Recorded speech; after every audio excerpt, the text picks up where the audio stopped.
Hey guys, Tony Porter, Cards and Dice TV. Remember to like and subscribe my channel and click on that little bell so you're notified as to the videos that I release. Now, yesterday I completed the Yankee season, the 1976 Yankee season. It was the first season I ever played back in the 70s, and I replayed it a second time. And here are the stats compared to the actual stats. So let's go over that information together. All right, so the bold is going to be the actual numbers on top, right? Those are the actual numbers that occurred in the real season back in 76.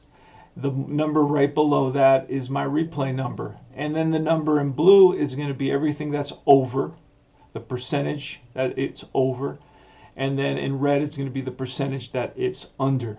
So either the replay was produced over or the replay produced under. Let's start off with plate appearances because I think that's an important little or big, if you will, stat, right?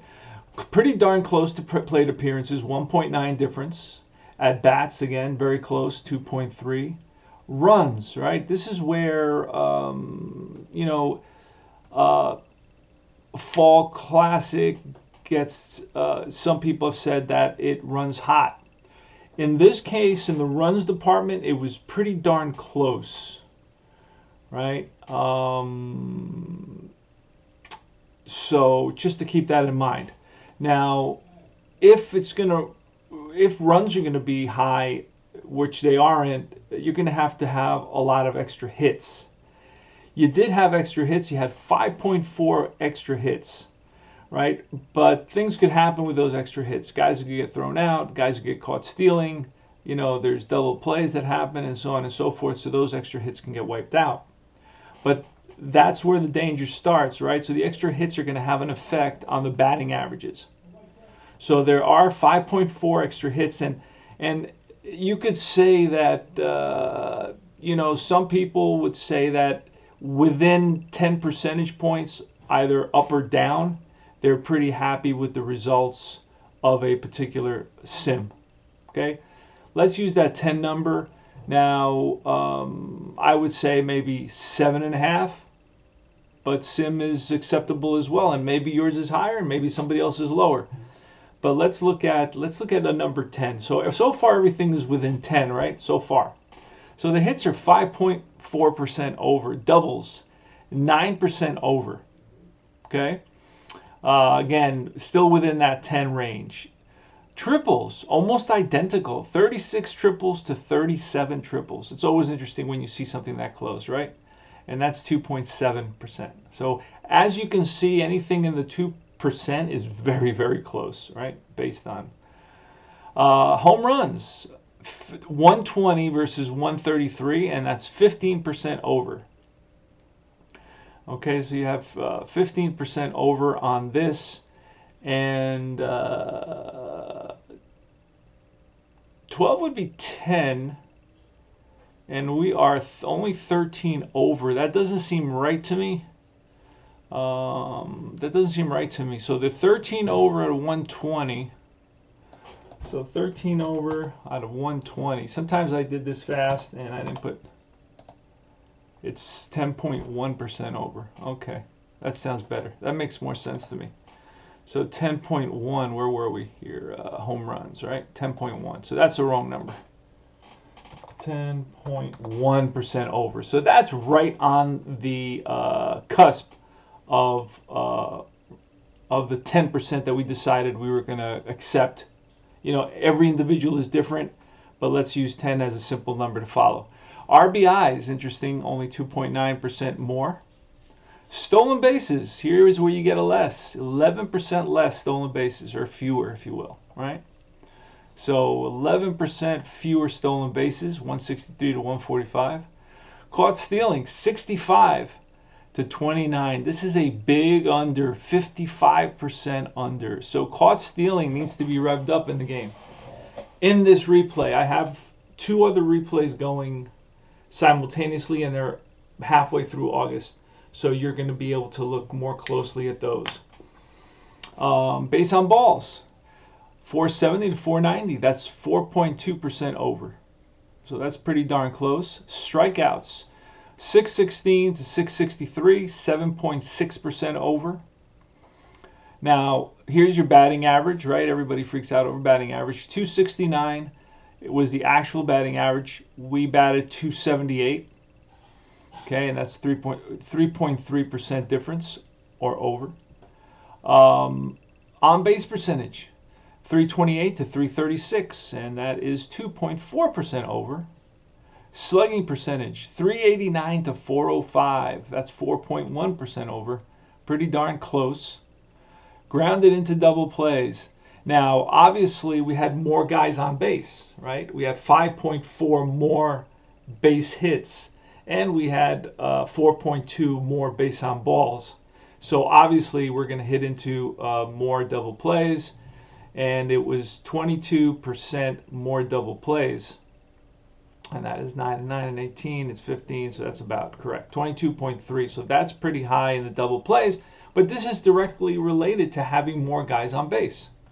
So if you're going to give up more hits, you're going to give up more walks. Well, guess what? You're going to be on base more often to hit into more double plays. So that would come down if we would bring those other numbers down.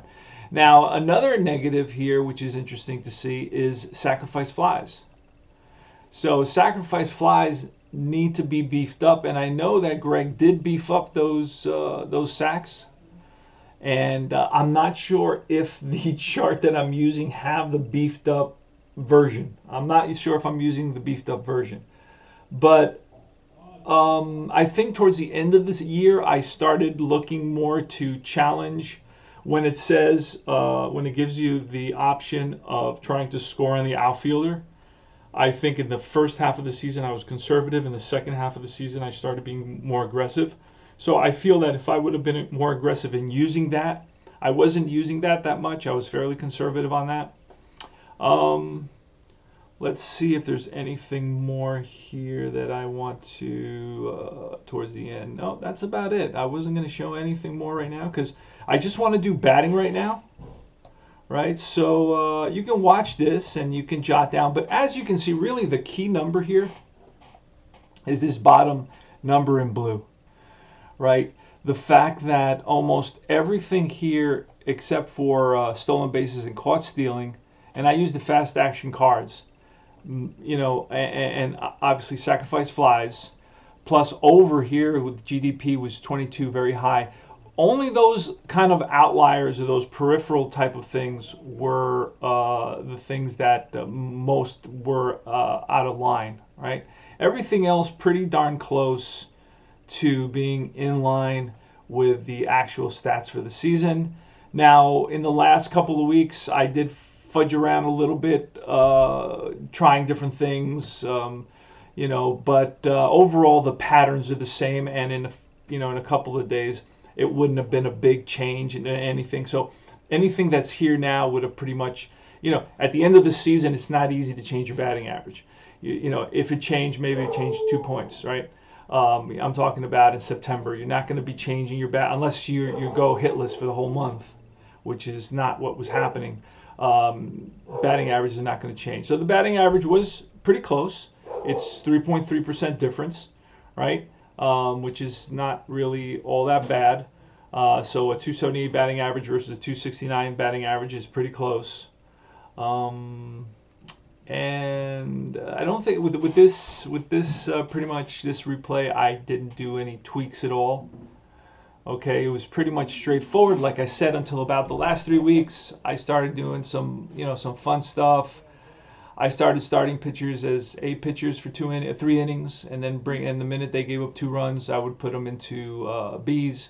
The minute they gave up 3 runs, I put them into Cs, and that gave me some pretty high-scoring games as well. So it's not like it was any effect on runs or anything like that. So just to mess around with it, but that happened towards the end of the season, so that has no real bearing on changing the trends or the patterns of what you see here. So anyway, I just wanted to share what I did with you and be honest and upfront. I played it straight out of the box pretty much. Now, I do certain things like on fly balls that are potential home runs and that aren't home runs. Those are shallow fly balls. Nobody tags up and scores. I don't always look to push offense. Is my point when I play. Uh, you know, those type of fly ball. Also, there's another fly ball. I think it's the ballpark fly ball. Like if you don't have a home run on your card, so you don't get to use ballpark, so it's a fly out. That's not a sacrifice fly either. Nobody advances on those types of fly outs. Those are shallow fly outs. And that's really the only thing that I do. I try to my sacrifice hits were on here, or I think I removed them, but they were very close. They were almost identical, so I wasn't sacrificing too much. It was just right on the money. I had guys on third base, but I wasn't challenging the outfield arms. Many times it gives you the option to do that. In the first half of the season, I wasn't doing that. In the second half, I was. So that's why it was down 26%. But I think when I get to the data, I'm going to start playing the Reds now. And then, of course, I'm going to finish my 1959 Braves. You're going to see, more data, and you can get an idea of, how the game kind of stands up to other games, right? Is it close enough for you? If you're, it depends what you expect. You're never going to get now. I was interested to do a comparison on some replay. Like replay played the rest of the teams, and I played the Yankees. So I was going to compare and contrast, do the same type of presentation with some of the replay teams that batted higher than they did in actuality, right? And then I was going to compare all the way across to see how replay did in comparison to Fall Classic, and I think that'd be a pretty interesting video as well. So I think I'm going to do that now. I don't want to make this video too long, but the proof is in the pudding. The stats are there, the data's there. So let's compare replay. Let's take one of those teams that had a higher batting average, and I could do the same thing with Stratomatic. I mean, my 1990 replay, the Cubs are 20 points higher than they actually batted, right? So I could take the Cubs and we can compare down the line and see how close they are, right? So anyway, this is Tony Porter, Cards and Dice TV. This is my 1976 results for Fall Classic Baseball, batting only. I will do pitching, so calm down. You will get pitching, but I also want to do a replay team to compare and contrast as well. I think that would be an interesting video. So I will see you guys very soon. I don't want to make this too long because it's a lot of data, and I'll talk to you soon. And reach out, ask me any questions that you want, okay? Take care now.